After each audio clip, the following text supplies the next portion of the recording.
Alaska. The first people to live here called Alaska the land towards which the ocean flows, a rugged wilderness in an almost pristine environment.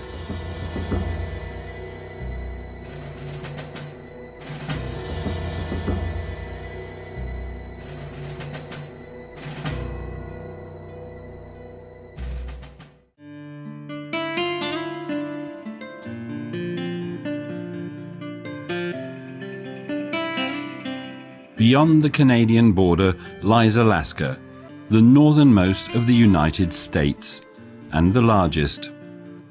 Glacier Bay National Park is located in the far southeast of the state. It has been declared a World Heritage Site by UNESCO.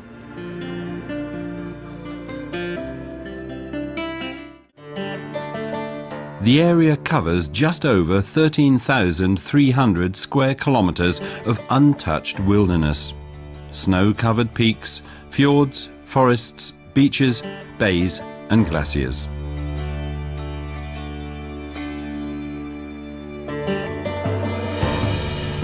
The area's only settlement is situated on the park's outskirts. Gustavus is hardly even a small town. It's more a collection of houses at the end of the world. Those who come here are looking for something special. Kim Hecox is a prize-winning author and photographer for National Geographic magazine. He came here 30 years ago and worked as a ranger for 3 years. But the unadulterated beauty of the landscape and the rugged life made him turn to photography. Hecox bought 3 hectares of land and he built his house himself. I'm preparing for winter. I need lots of firewood. I like knowing where my heat comes from. I like knowing where my water comes from. There's an accountability about that that's good, I think. Most people in America just turn on the tap water. They don't know where their water's coming from. They turn on the furnace. They don't know where their heat is coming from. I like being responsible for my own way of life. Far away, close to nature and with his feet on the ground, in a quiet, dreamy place, a tiny spot of civilization that can only be reached by boat or plane. Every bicycle and car, every brick had to be brought here by air or sea. There's only one road leading into the national park. The first settlers came here in 1914, setting up camp on Salmon River. Today, Gustavus has a population of almost 400. This is the headquarters of the park rangers. 9 of them work here all year round. It's their job to keep the park in its pristine state.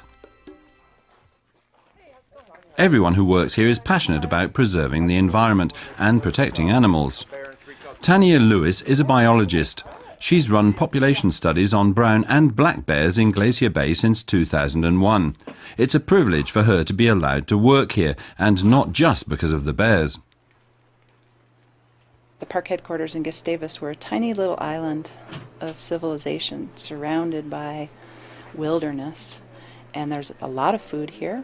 We're able to get berries and salmon and moose and deer and halibut. It's extremely abundant, an easy place to survive, and it feels to me like a healthy balance, that humanity and wilderness are in a healthy balance, whereas I think that most of the planet, in my opinion, or at least my personal view, is more people than the land can support, definitely.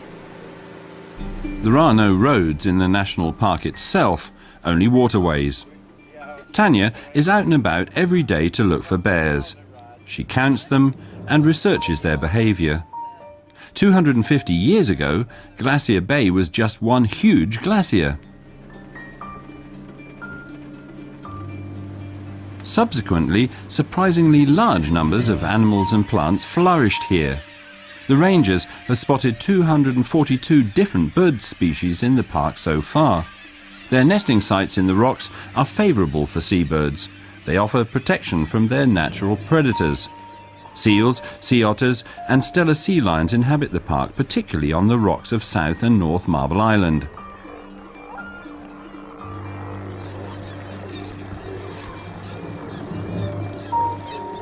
Mountain goats live along the coastlines.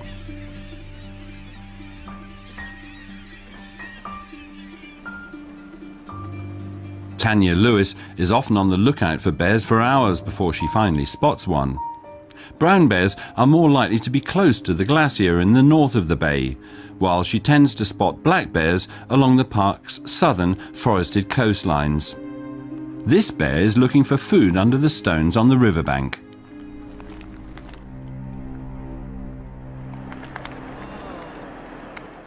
These are a type of fish. It looks like an eel, but it's actually a fish called a blenny. And I've been watching bears flipping over rocks, trying to get these guys, and figure must be a pretty important food source since they're doing it so much. You can see them all in here. Just judging by how often they're flipping over rocks and grabbing what's underneath, and every time I flip a rock, this is what I find. There was about 8 under here when I first flipped it, and you know, they're pretty good at. Tanya Lewis usually observes the bears from the water. Encounters on land are rare. The park rangers are strict about park visitors not disturbing the animals or environment in any way. There's an educational program for tourists. The rangers teach them how to behave in the event of an encounter with a bear. Only then are they allowed to enter the park unaccompanied. A bear charging is a bear telling you, get out of the way, get out of here. It's a clear message, but it doesn't usually end in attack. So it's very scary, but I think in the back of my mind when it's happened, I have really not believed that that bear was going to attack me. And so, you know, your heart gets racing, and it's definitely adrenaline rush, but I never felt personally endangered.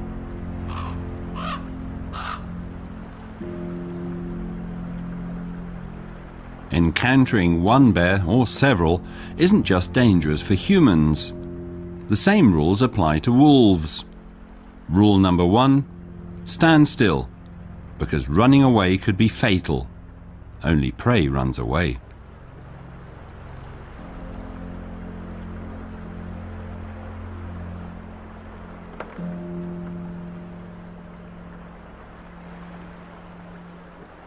Hi, Sandy. Hi, Tanya. Good to How see you you. doing? You too. Bit wet here today, eh? Yeah, a little wet, buggy. Yeah, that's Wolf Point Creek for you now. Yep. How you having some luck today? Yeah, we've got a lot of fish, and there's quite a lot of adult fish in the creek. Oh, good. And Did you there's a count? brown bear chasing Ah. after them. Oh, neat. All right, you got to watch that a little bit. Yeah. Good. Excellent. More So- food for the bears. Yeah, hopefully for the bears. Sandy Milner teaches at the University of Birmingham in England. A stream ecologist, he's been researching in Alaska for years. I've been looking at colonisation of new streams that have been formed after the ice has been receded, and we have some long-term records on different streams. In this one in particular, we have a 32-year record of colonisation. When I first came here 32 years ago, there was no trees here whatsoever. This was all just ice retreating up this valley, and a very turbid kind of stream. When the first salmon colonised the stream in 1989, and within 4 generations we had 15,000 pink salmon within this river system. In order to find out how the rivers and ecosystems are changing, the scientists are looking at young salmon. Milner and his assistants measure, weigh and examine them. Their stomach contents can tell the scientists what their diet consists of, and that in turn tells Milner who or what also inhabits these waters. Lunch. Glacier bays are like a natural laboratory because it gives us streams of different ages that we can look at and try and look at what determines the establishment of fish populations. What we find is that until they get to the older streams and you start getting some of the trees falling in, like the Sitka spruce and the western hemlock, you really start building up substantial populations of fish. So this has importance for restoration, to know what are the major variables that determine when fish populations really get well established. Glacier Bay and its glaciers are highly significant to science. The bay was completely covered in ice and glaciers around 4,000 years ago during a period of cooling. 250 years ago it was still one huge glacier, several kilometres wide and more than 1,000 metres high. The ice has melted and freed up new land and bodies of water. These days, the glaciers are only in the arms of bay that stretch northwards for 100 kilometres.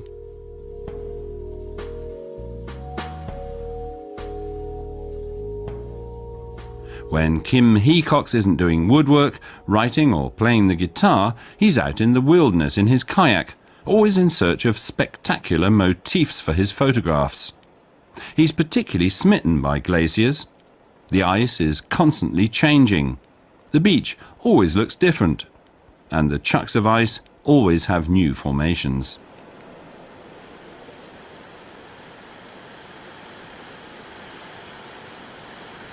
The meltwater gushes incessantly into the ocean. In the past, Kim led tourists to the glaciers. He loves the ice in more ways than just as a photographic motif. Glaciers are rivers of ice. They're not static, they're very dynamic. They move. Some of them in this park flow up to 10 meters a day, flowing forward. And they undercut the mountainside. So if you have the slope of a mountain going up like this and you have a glacier grinding away down here, it undercuts the mountain, and all the mountain landslides down onto the glacier, and you get all this rock and gravel and sediment, and glaciers carry that sediment down to the ocean and build beaches. And they erode and they deposit. They shape the land. They're the architects of the land.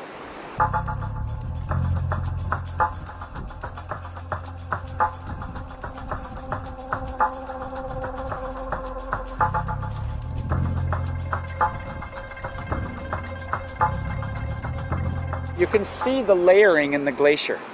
If you look up, you can see the layers of ice from when snow fell maybe 100 or 200 years ago. The snowflakes turn into grains of ice that get compressed very hard. It's not the same kind of ice you have in your freezer and your refrigerator. This is more dense. It's harder. There's less oxygen atmosphere bubbles in it. So it develops this beautiful blue tone. And you can see the breakings, the crevassings in the glacier, the breaks. Because the glacier flows down the mountains like this, and it has to twist and turn, and the ice is brittle, and so on top it breaks this way, and then it breaks this way and creates these towers of ice called seracs. Many of the terms we use to describe glaciers are French: glacier, serac, arête, moulin, because the French were the first to really study glaciers. Well, these are called seracs, these towers of ice, that when it reaches the ocean and the salt water cuts underneath, the towers fall into the sea and give birth to icebergs. Global warming is a creeping process. Although the glaciers are only melting slowly, the floating icebergs are melting quickly. Seals and eagles like to use them to catch some sun, but it doesn't shine often these days.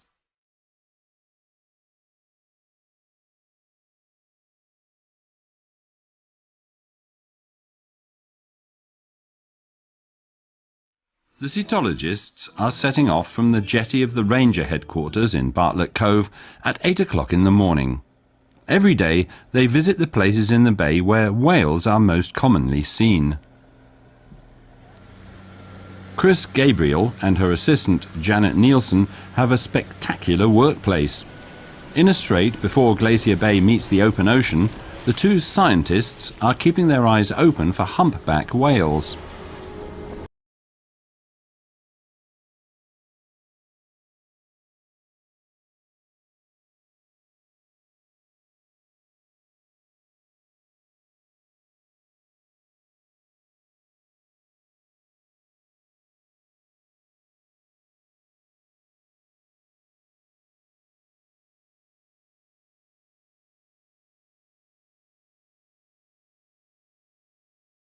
In Glacier Bay, we typically have up to about 70 different whales in the bay during the summer, and they come here year after year, and they're definitely creatures of habit. So not only do they come to Glacier Bay, but there are specific places in the bay where the whales will go back to year after year, probably because they know what kind of feed they can find there, and they know how best to be able to get that food.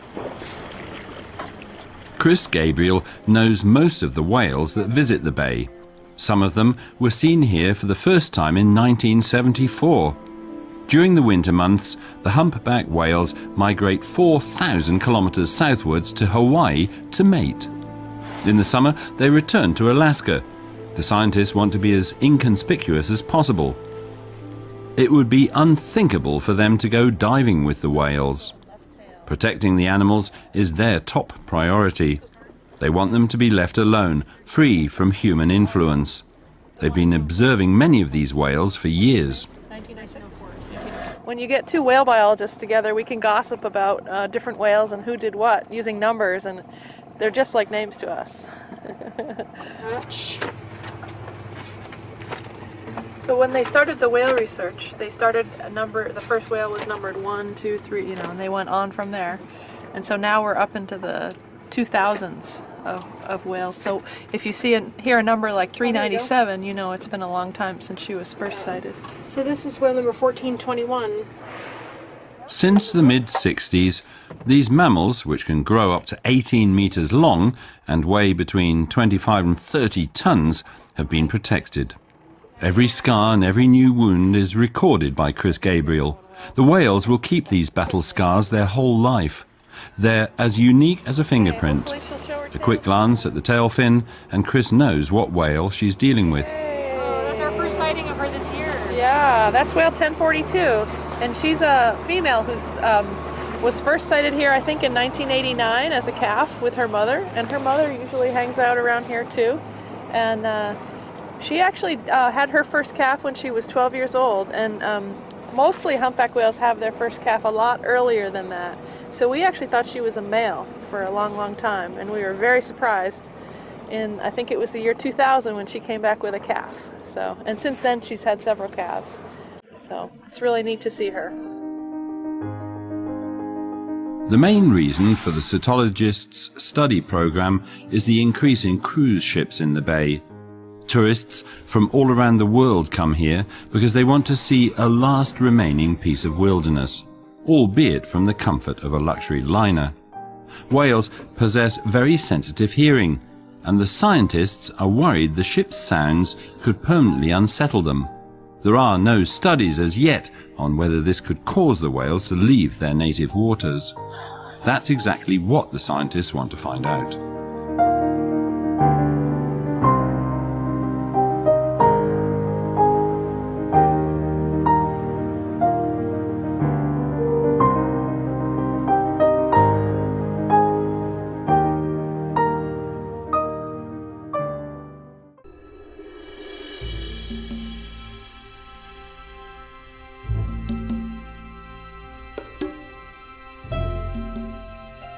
The land that was once covered in nothing but ice has turned into a new ecosystem over the past 200 years.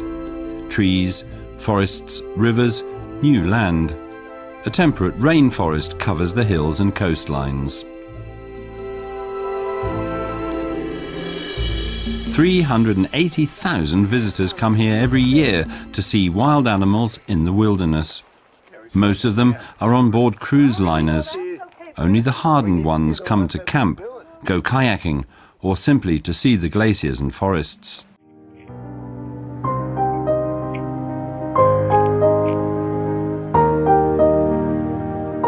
The forests are considered biologically highly productive.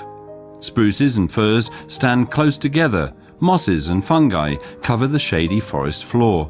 The climate is mild and very wet. Boggy areas are a breeding ground for countless insects. With some luck, visitors will get to spot a moose.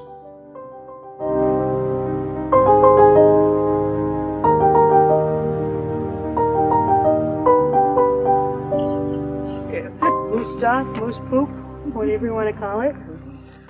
The first moose was identified around here and observed around here in the late 60s. And about 10 years ago, it went sky right up, more moose than people in Gustavus, and now it's starting to plateau again. What's interesting is wolves were here in the Gustavus-Bartlett Cove area before moose. And think about the skyracking of moose. In other parts of the park, we've seen moose predation on wolves. But think about this. If you're a wolf and there's a new neighbor, are you going to think food? Probably not.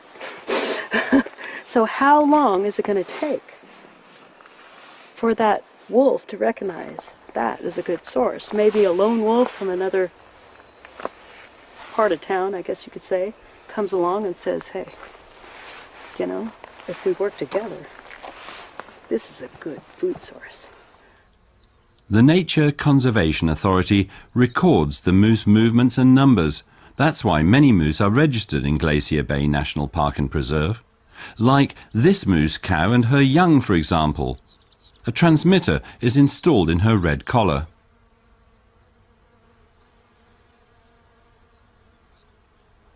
I've really learned a lot about plants and animals and geology and how what kind of things happen when icebergs grow and recede, and it's extraordinarily fascinating. The boat trip up the canyon and saw the glaciers yesterday. We saw bears. We saw bears mating. Yes. In the act. In fact, they were still doing it after we left. Wow. A wilderness close enough to touch. For many visitors who come here, that's a completely new experience. For the locals too, that's what is so magical about their home.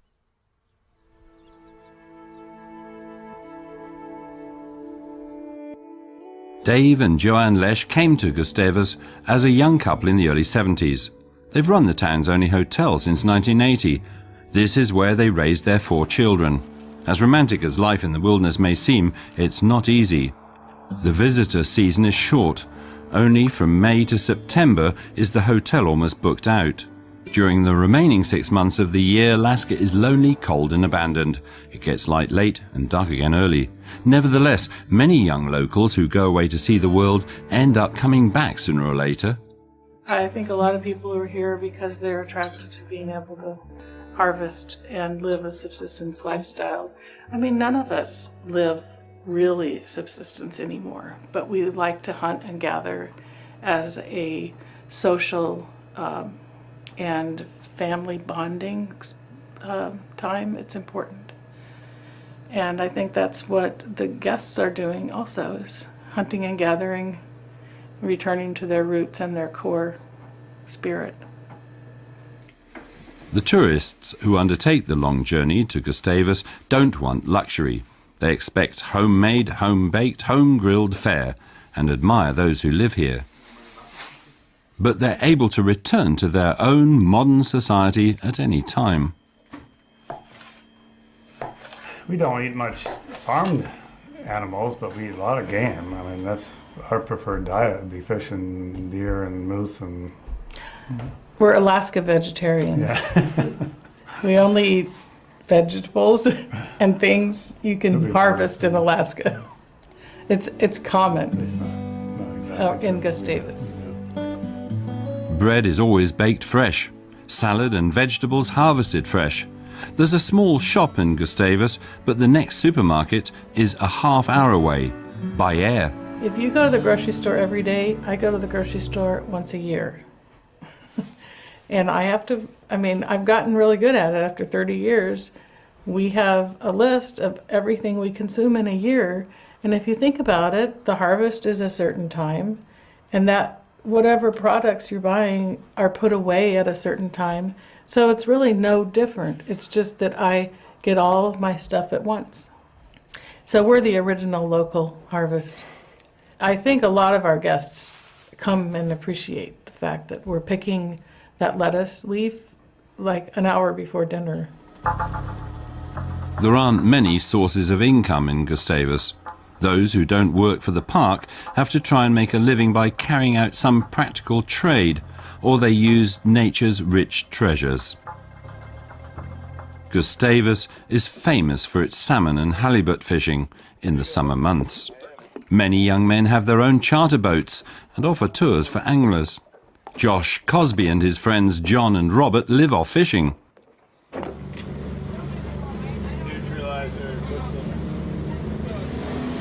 There aren't many leisure activities. There's no cinema and just one bar. That's why they like to spend their free time on the water too. The loneliness and isolation can become a problem, but it can also bring people together. Here everybody knows each other, you just get that sense of community and working together, and everybody's real friendly. And just like you said, like Robert said, just you kind of look around and just being out where we are, the scenery, the access to the ocean and the things that we have around us. It's nice you don't lock your car, you don't lock your door, you don't worry about it. You know, it's like in a big city, you gotta worry about somebody stealing your money or abducting your kid or something. Here you just don't worry about it. Yeah, it's true.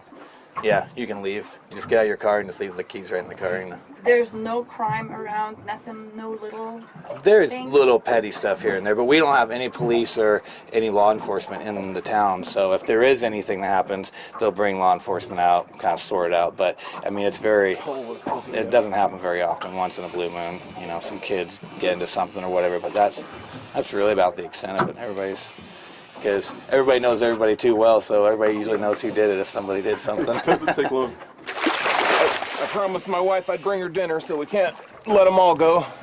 What looks big is actually a small halibut. The fishermen often throw young fish back into the water. In order to protect the waters in and in front of the bay from overfishing, the quotas are tough and the checks strict. There are fixed numbers stating how much fish can be caught per person. Sometimes with the big halibut, you bring them on board, and if you don't stun them like that or kill them right away, they'll start flopping around. And if you've got a 200, 300-pound fish flopping around, there's been people that have gotten their legs broken from tails whipping them, and they can do a lot of damage. So you definitely want to put them out of commission as soon as you get them on board.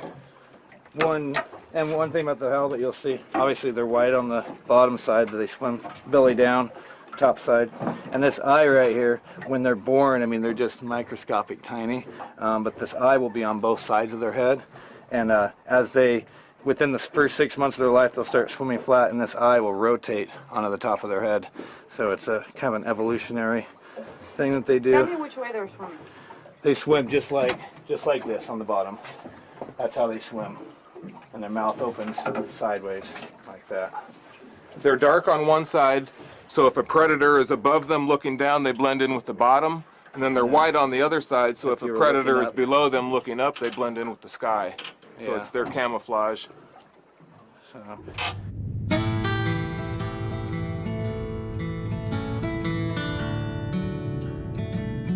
At around 4 o'clock in the afternoon, the boats come back and gather at the jetty in Gustavus. The tourists proudly display their catch, in this case halibut. Although fishing is in the men's hands here, it's unthinkable without Pep. One of the things she does is make sure the proud tourists can take their catch home with them. The fish are gutted and filleted on the boats, usually under the curious eyes of hungry eagles and seabirds. Pep drives the fish piled on pallets on the bed of her truck to her shop in Gustavus every day at 4:30.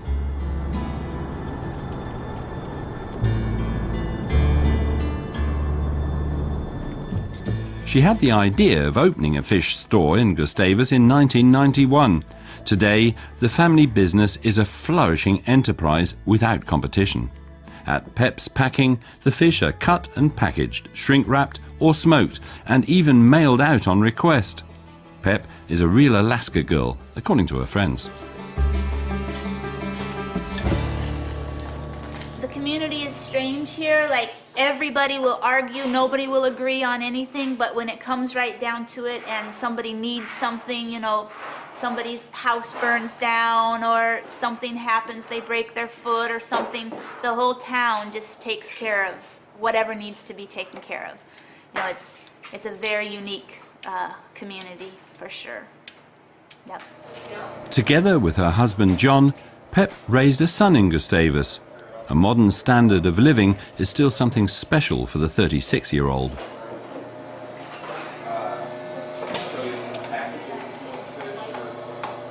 We got electricity when I was 13, and before that I didn't have electricity growing up. What was it like? I didn't know anything different, so it was normal. But it was lots of candles and running out to the outhouse, you know, in the middle of the night. And I think the worst probably was for my parents was when the kids would get sick and you were out here with no phones and no running water, and it was hard, I think. I think it would be hard to raise kids without electricity. Now I'm very spoiled, and I got to raise mine with a flush toilet and all that kind of good stuff. The chances of spotting a bear along the 2,000-kilometre stretch of beaches and coastline aren't bad on sunny days. Park Ranger Tanya Lewis is searching for brown and black bears together with a team of young students. It's not long before they come up trumps.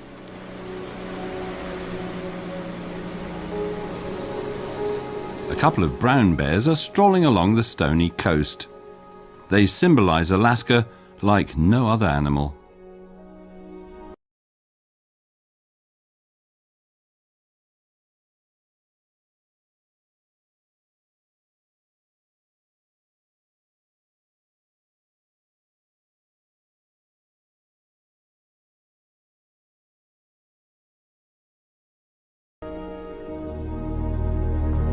They're omnivores and always searching for food. After their hibernation period, they have to eat a lot of protein. The shellfish under the stones on the beach are perfect.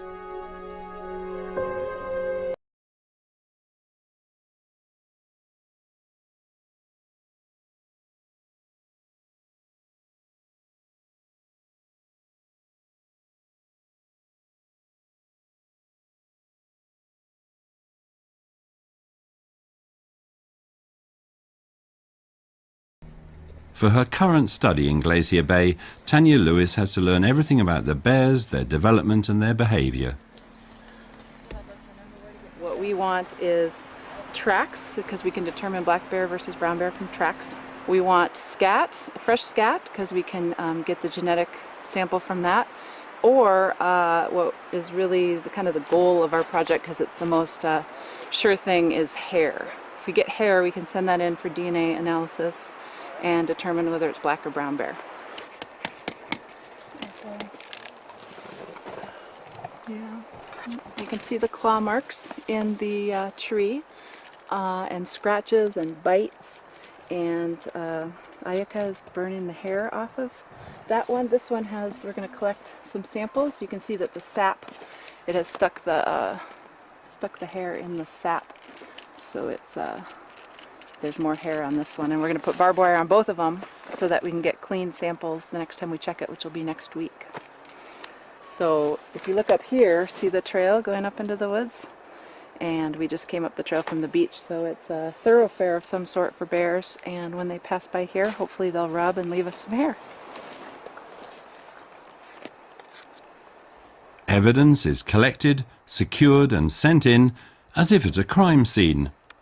The barbed wire can't hurt the animals because of their thick fur, but it secures tangible genetic material, as long as they rub their fur on it.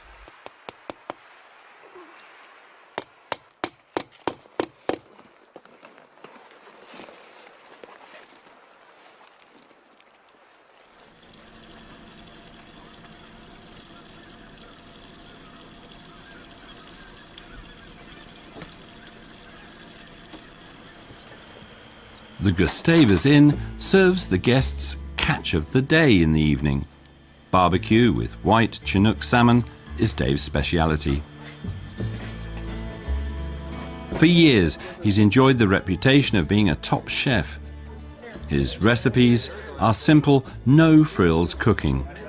Many of his hotel guests come back here every year.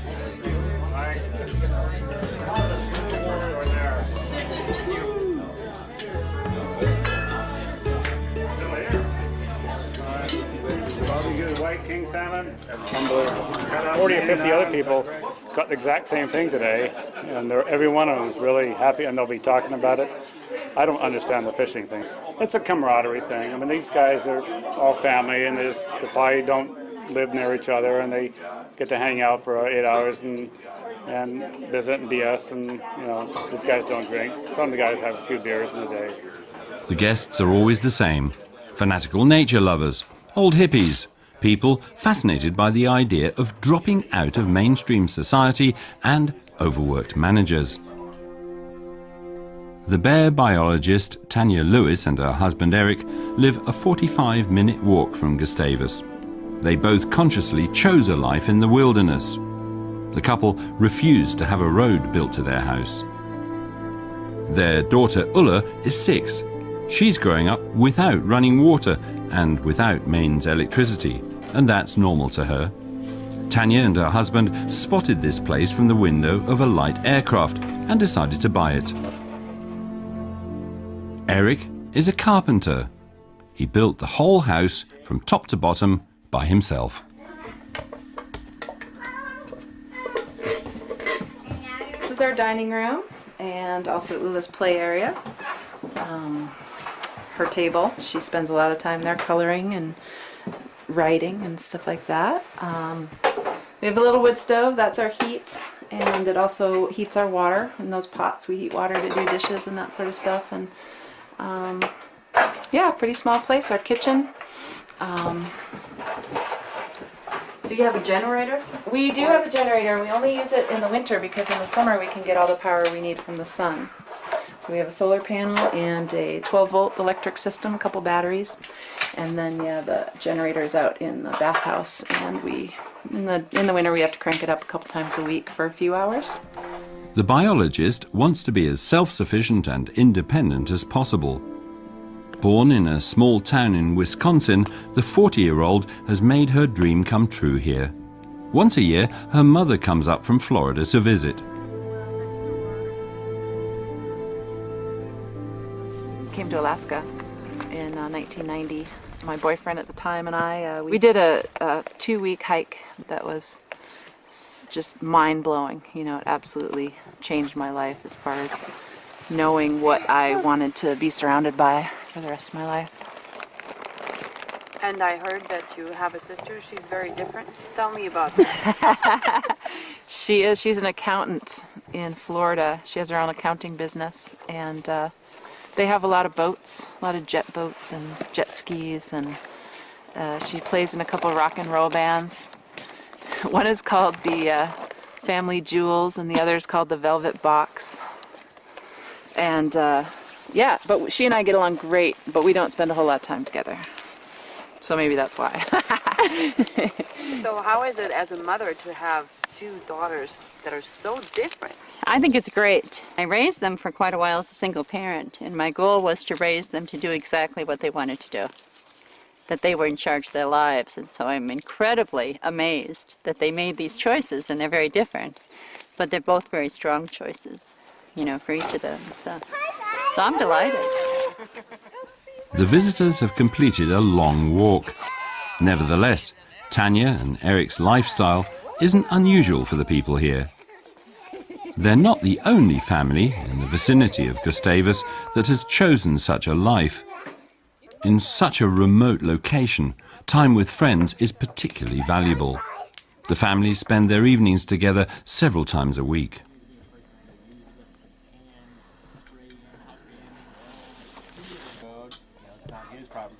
So I got to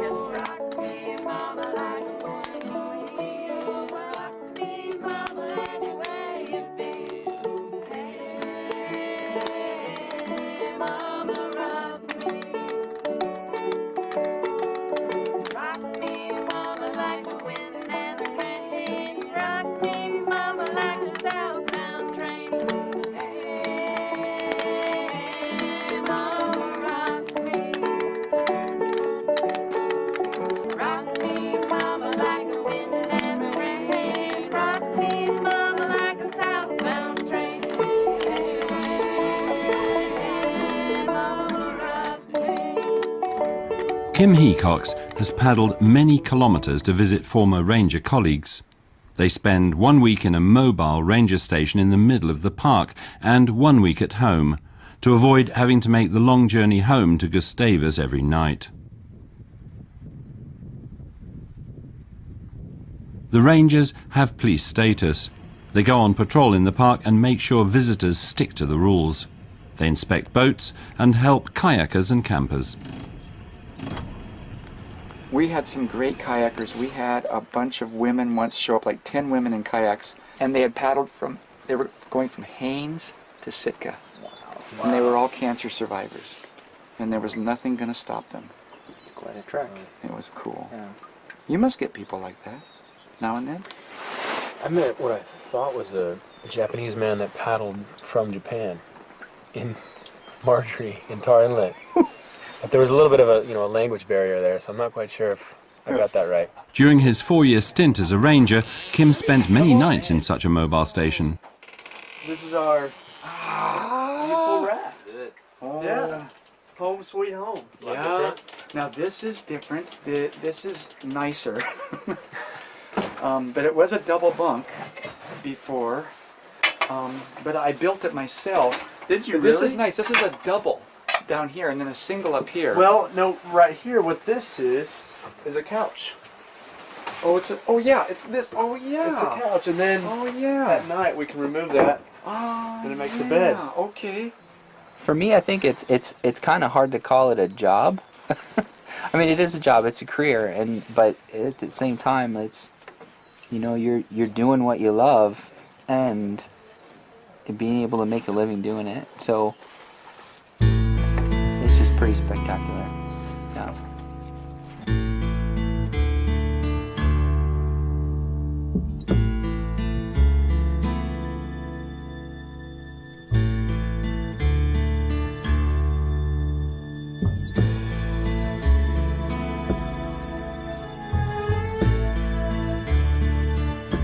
It's overwhelming, and every year I meet people 23 and 24 years old who've just arrived here for their first summer, as I did in 1979.